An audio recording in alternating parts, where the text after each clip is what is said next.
chamada O Jesus do Natal. Amém? Glória a Deus. Para quem não me conhece, eu sou Alessandra e sou pastora aqui da Igreja Batista Lagoinha, em Porto Alegre. E sejam muito bem-vindos quem está nos visitando. Amém, queridos? Vamos então fazer a nossa declaração de fé? Pega aí na mão a sua Bíblia. Os visitantes também, pega a sua Bíblia. Nós temos o costume aqui nesta casa de fazer a nossa declaração de fé. Vamos lá? Essa é a minha Bíblia. Eu sou o que ela diz que eu sou. Eu tenho o que ela diz que eu tenho. Eu posso fazer o que ela diz que eu posso fazer. Hoje eu serei tocado pela palavra de Deus.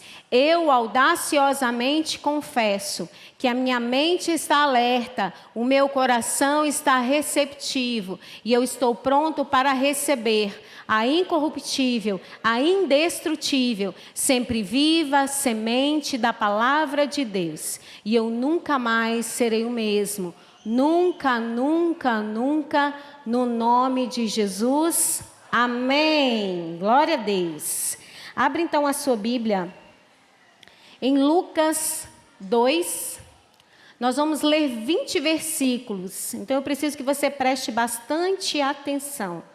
O Senhor ainda está falando com você essa noite. Amém? A pregação começou nos louvores, nessa apresentação, encenação maravilhosa. E o Senhor continua falando aos nossos corações. Então fique em espírito aí, de receber no teu espírito em nome de Jesus. E aconteceu naqueles dias que saiu um decreto da parte de César, Lucas 2, 1. Da parte de César Augusto, para que todo mundo se alistasse. Esse primeiro alistamento foi feito sendo Quirino presidente da Síria. E todos iam alistar-se, cada um à sua própria cidade.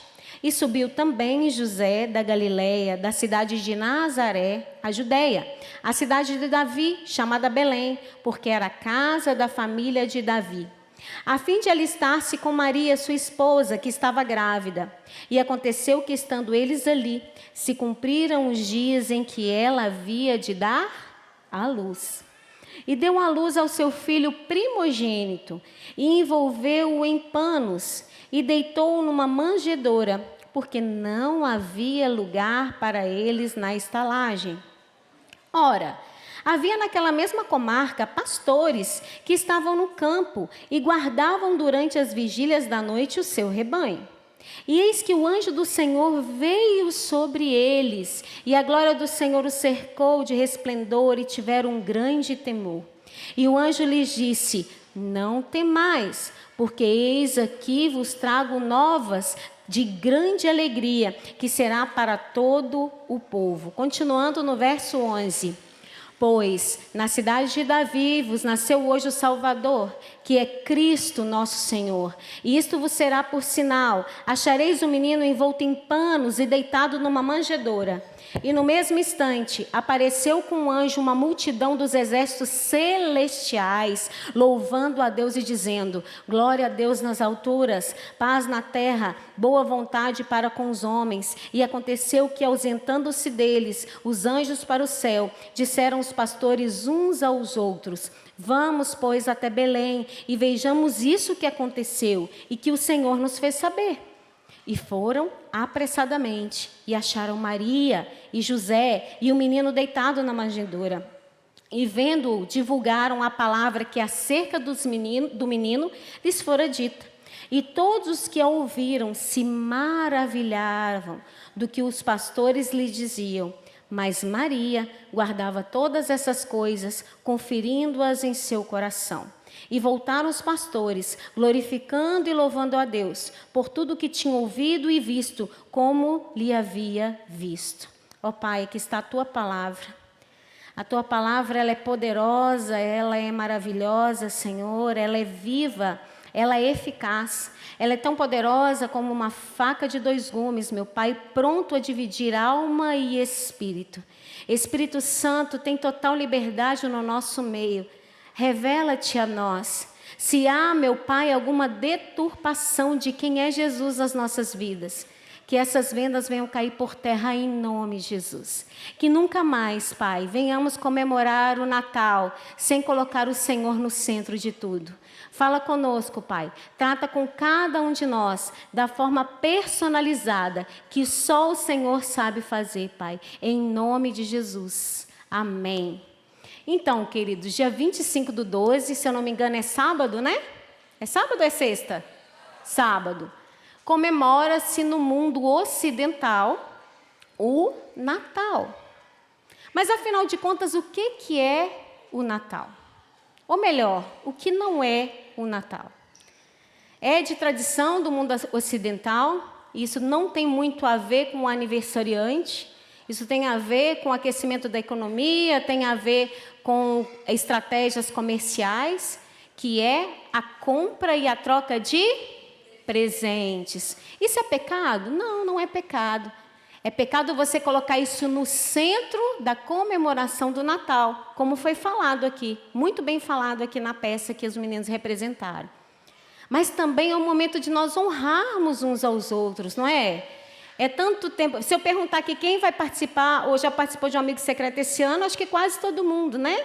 É tanto amigo secreto que a gente fala, haja dinheiro, né? Para a gente participar. Mas é gostoso, porque é uma forma também de nós honrarmos uns aos outros. E o Natal, gente, a gente pode dizer que é a segunda festa mais importante cristã. A primeira é a Páscoa. Amém? Amém. Se você não sabe o que significa, vem na Páscoa que vai ter espetáculo de Páscoa também, né? Vai ser bênção. Então, é a segunda comemoração mais importante do cristianismo. Mas a gente sabe que Jesus é muito pouco provável que ele nasceu 25 de dezembro. Muitos estudiosos dizem, tem estudos que falam sobre isso, que ele nasceu alguns meses antes. Mas o fato é que Jesus nasceu. Ele nasceu. Amém?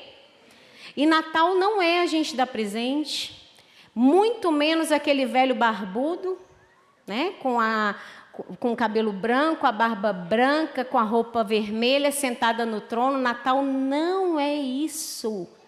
Natal não é enfeite da casa, apesar que muitas pessoas gostam de enfeitar a casa. Natal não é a ceia de Natal. É gostoso a gente estar em família, é gostoso a gente estar na ceia, é gostoso, mas Natal não é isso. Natal é o nascimento do nosso Senhor. Natal é o nascimento da pessoa mais importante que já pisou nessa terra. E por que a gente fala tanto desse Jesus do Natal? Por que tanto se fala? Ah, pastora, mas tudo que você falou agora é tão óbvio. É, mas por que muitos cristãos comemoram de uma forma tão distorcida o Natal? É como se Natal fosse uma coisa e Jesus fosse outra, sendo que é tudo uma coisa só. Natal é o nascimento do Senhor, é o símbolo da vinda do nosso Senhor, quando Ele veio nos resgatar do império das trevas para o reino do Filho do seu amor. Natal é o nascimento de Deus. E eu quero fazer uma citação de C.S. Lewis. Gosto muito desse escritor, os carismáticos também devem gostar, né? C.S. Lewis disse: quando estamos pensando sobre Jesus, muitos dizem que ele foi um bom mestre, outros dizem que ele foi um grande profeta, ou que ele foi alguém poderoso. Mas ele nunca se descreveu assim. Quando o assunto é Jesus, não tem como defini-lo como um bom mestre, não tem como defini-lo como um grande profeta, não tem como defini-lo apenas como uma pessoa maravilhosa. É impossível dar somente essas características para Jesus. Existem apenas duas escolhas que nós podemos fazer para descrever Jesus. Quais são elas? Letra A. Ele era um maluco, desequilibrado, que pisou nessa terra falando que era Deus. Letra B. Era tudo verdade e ele é Deus. Só existem essas duas opções. Não existe opção C, opção D. Por quê? Por conta das declarações que ele falou enquanto ele pisou nessa terra. Uma das declarações que ele disse em João 14,6: eu sou o caminho, a verdade e a vida. Ninguém vem ao Pai a não ser por mim. Não tem como ele ser a opção A na sua vida, quando ele diz que ele é o caminho, ele é a verdade e ele é a vida. E ele continua dizendo em João 10,30: eu e o Pai somos um. E ele continua declarando em João 6,48: eu sou o pão da vida. Ele continua declarando em João 8,12: eu sou a luz do mundo. Quem me segue não andará em trevas, mas terá luz da vida. E ele continua declarando em João 15:1-2: eu sou a videira verdadeira e meu pai é o lavrador. Toda vara em mim que não dá fruto, tiro e a limpo. São essas duas opções.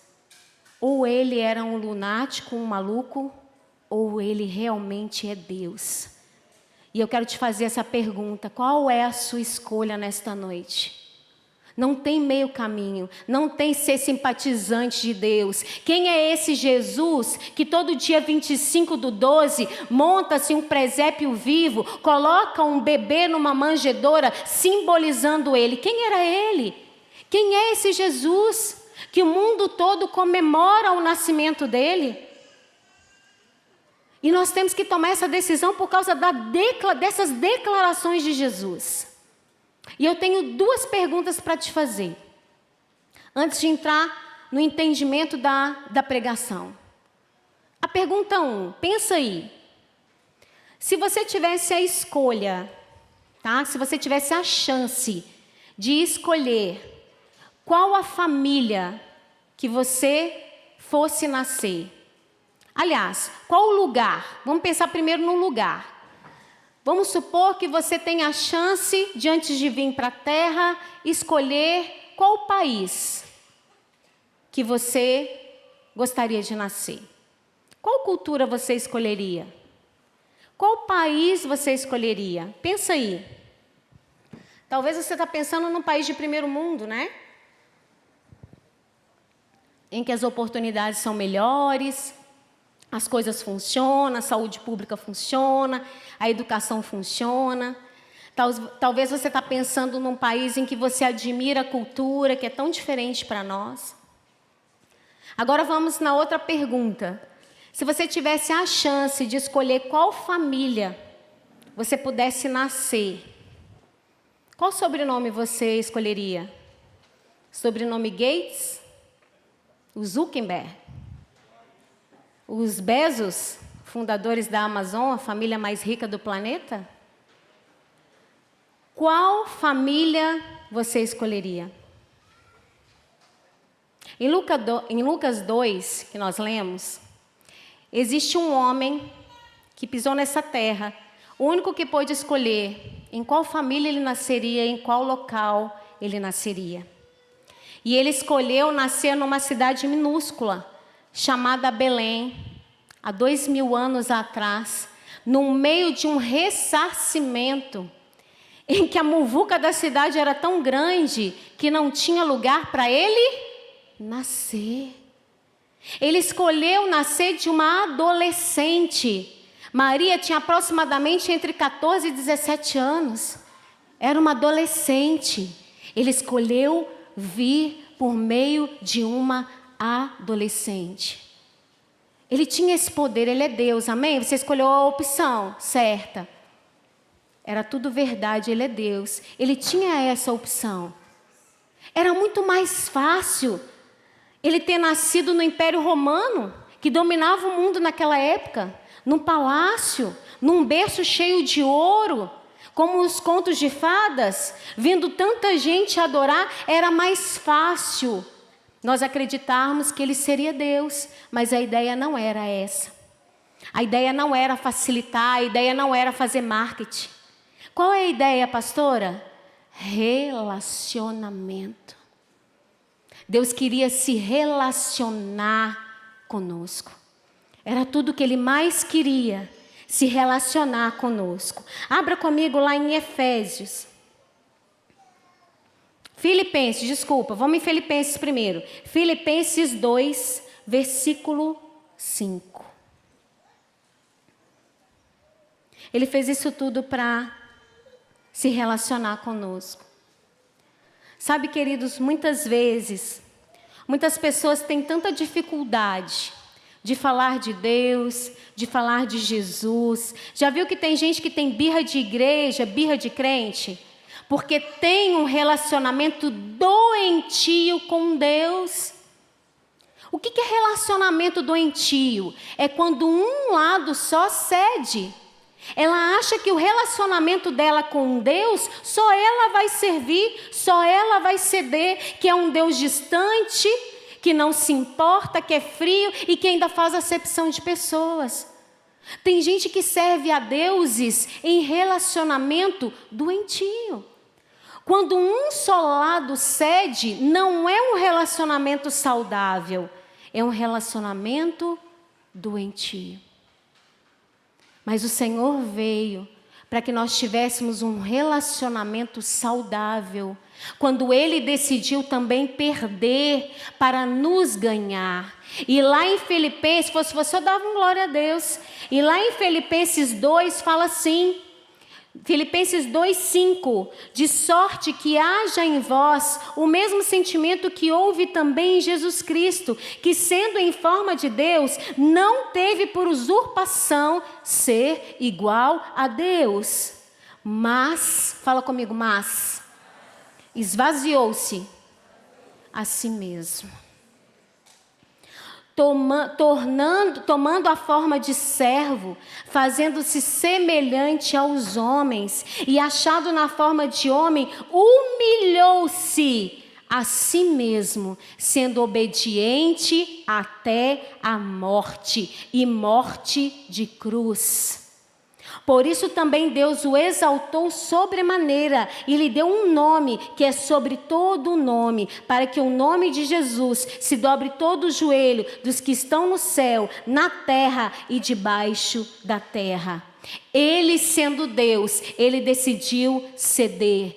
Ele sendo Deus, decidiu esvaziar-se de si mesmo para ter um relacionamento de igual para igual com você. Esse é o Jesus que nós estamos falando. A vontade dele de ter comunhão conosco é tão grande que esvaziou-se de si mesmo. A gente tem um Deus aqui que decidiu perder para nos alcançar. Se você for parar para pensar nos detalhes de Lucas 2, como nós lemos, nós vamos entender que a gente acabou de ler, que Deus nasceu. Deus. Pensa em alguma coisa aí, foi Deus que criou. Pensa em outra coisa, foi Deus que criou. Pensa no planeta, foi Deus que criou. Pensa no mar, foi Deus que criou. Pensa no oceano, foi Deus que criou. Pensa no país, foi Deus que criou. O Criador de todas as coisas nasceu. Esvaziou-se de si mesmo para ter um relacionamento comigo e com você. Você já parou para pensar que Deus mamou no seio de uma menina? Você já parou para pensar, eu sou psicopedagoga, que alguém teve que ensinar Deus a falar? Você já parou para pensar que alguém teve que limpar o bumbum de Deus? Você já parou para pensar que alguém teve que ensinar os princípios básicos para Deus? Você entende agora o que é esvaziou-se de si mesmo? Você consegue ver a intensidade disso? É desse Jesus do Natal que nós estamos falando. É desse Jesus que nós estamos falando. Porque quando nós falamos lá do Antigo, eu não gosto de falar Antigo e Novo Testamento, eu já falei aqui, que parece que são duas Bíblias e é tudo uma coisa só. Tudo é uma coisa só, de Gênesis, Apocalipse, só aponta para Jesus. Só aponta para Jesus. Jesus não veio anular a lei, ele veio cumprir a lei. Só que antes de Jesus, não tem como, vou entrar para a pedagogia de novo.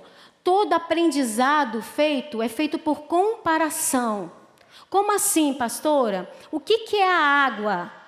A água é um líquido, eu estou comparando. Você conhece um líquido e sabe que eu estou falando que a água é um líquido. Transparente, como essas bolas. Você já viu algo transparente, então você consegue imaginar que a água é um líquido transparente.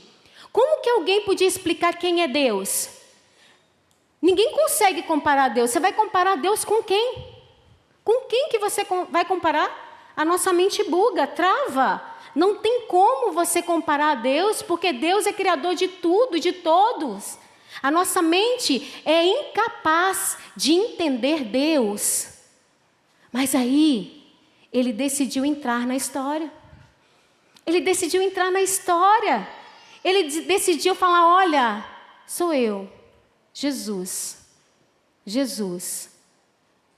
Eu sou o caminho, a verdade e a vida. Ninguém vai ao Pai a não ser por mim. Ele veio até nós para que nossa mente, para que nós pudéssemos compreender a dimensão do amor de Deus. Porque Deus é o maior pedagogo que existe. Pedagogicamente não tínhamos como nós entendermos quem era Deus. Mas nós conseguimos compreender muito melhor quando nós entendemos a caminhada de Jesus e a entrega dele aqui nessa terra e a vinda do Espírito Santo, o nosso melhor amigo. Quem está entendendo? Esse é o nosso Deus. Esse é o aniversariante dessa data que a gente tanto comemora. Ele esvaziou-se de toda a sua glória. Um outro ponto de um relacionamento é você conhecer a pessoa. Você tem que conhecer, se relacionar. Não adianta só você ouvir falar. Se eu falar um nome aqui, o nome do nosso presidente, Jair Bolsonaro, vou falar assim, você conhece? Você vai falar, conheço, não é assim? Não, você não conhece, você ouve falar. Porque se você chegar lá na casa dele agora e bater lá na porta e falar o seu nome, ele não vai deixar você entrar. Vai, porque ele não te conhece. Assim somos nós com Deus. É duplo, é via de mão dupla. Você tem que se entregar a Ele e Ele se revelará a você. Quem decide o nível de intimidade é você e não Ele, porque Ele já se entregou. Ele não poderia estar tão perto quanto dentro através da pessoa do Espírito Santo. Através da pessoa do Espírito Santo. O Espírito Santo nos dá a revelação de quem Deus é. De quem Deus é. Só que o mundo não consegue entender isso. Os russos, há uns anos atrás, eu não vou lembrar quando, mas eu lembro da declaração. Quando eles foram lançar um foguete lá no espaço, e eles desceram, já tem muitos anos. E quando eles desceram, eles fizeram uma declaração em rede mundial. Nós declaramos oficialmente que somos ateus, porque não tem ninguém lá em cima. Olha a cosmovisão deles. Eles acham que nós estamos num plano e que Deus está no outro. Só que não é assim. Deus está aqui conosco escrevendo a história da gente. Ele está conosco através da pessoa do Espírito Santo. Nós somos templo do Espírito Santo. E é esse Jesus que nós esperamos, ansiamos e comemoramos todos os anos, porque Ele nasceu. Então eu quero te falar que Natal é a maior loucura que existe. Natal é Deus ter se colocado dentro da história. Natal é Deus estar colocando dentro da história. Eu amo muito esse povo. Eu quero muito eles, eu não desisto deles. Deus não desistiu de você. Ele esvaziou-se de si mesmo para se fazer homem, para passar por provações, para passar necessidades físicas. Mas Ele não pecou. Ele não pecou. E Ele fez tudo para nos alcançar. Não tem como nós agradecermos, não há nada que a gente possa fazer para que Deus nos ame mais. Ele já fez. Ele já fez. Deus não está interessado no seu serviço, na sua performance, na sua desenvoltura. Deus está interessado no seu coração. Ele está interessado no que você é e não naquilo que você tem, não naquilo que você pode fazer. Esse é o Jesus do Natal. Não comemore o Natal de qualquer jeito, porque não veio uma pessoa de qualquer jeito, veio Deus. Deus que se esvaziou dele mesmo. E ele morreu uma morte horrível, morte de cruz, porque ele quis alcançar a mim e a você. E o que ele fez é atemporal. O que ele fez há mais de 2.000 anos atrás, nos alcança hoje e alcançará gerações até que ele venha. Até que ele venha. É por isso que domingo após domingo no culto de Santa Ceia, nós comemoramos, fazemos um memorial ao sacrifício dele. Aquilo que ele fez por nós, queridos. Nós temos que voltar a ter reverência com as coisas santas. Nós temos que começar a ter reverência com as coisas de Deus. Ah, pastora, você está falando que a gente tem que idolatrar o Natal? Não. Eu estou falando que você tem que honrar Jesus em tudo na sua vida. Ao invés de você sentar e já comer, lê Lucas 2 para sua família. Lê a história de Natal. Fala de Jesus, o Natal para eles. Seja você a luz em meio às trevas. Amém? Esse é o Jesus do Natal. Jesus de relacionamento. E no Velho Testamento, para encerrar, no Velho Testamento, o Senhor queria se fazer conhecido. E eu fico falando que, já vi outros pregadores falar também, que Deus fazia um esforço para se relacionar conosco. Mas a nossa mente não conseguia entender Deus. É como nós olhássemos para o sol. Imagina um sol muito forte. Se nós olharmos para o sol a olho nu, por muito tempo, você pode ficar cego. Pode queimar a sua retina. Assim era Deus no Antigo Testamento. Mas aí ele mandou Jesus, que é como se fosse um filtro, uma lente especial. E aí você pode agora olhar para o sol. Eu vou pedir a projeção para botar ali uma imagem do nosso filtro. Esse é o filtro. O Verbo se fez carne e habitou entre nós. É Deus falando: ei, agora pode olhar para mim. Amém? Você pode aplaudir esse Jesus?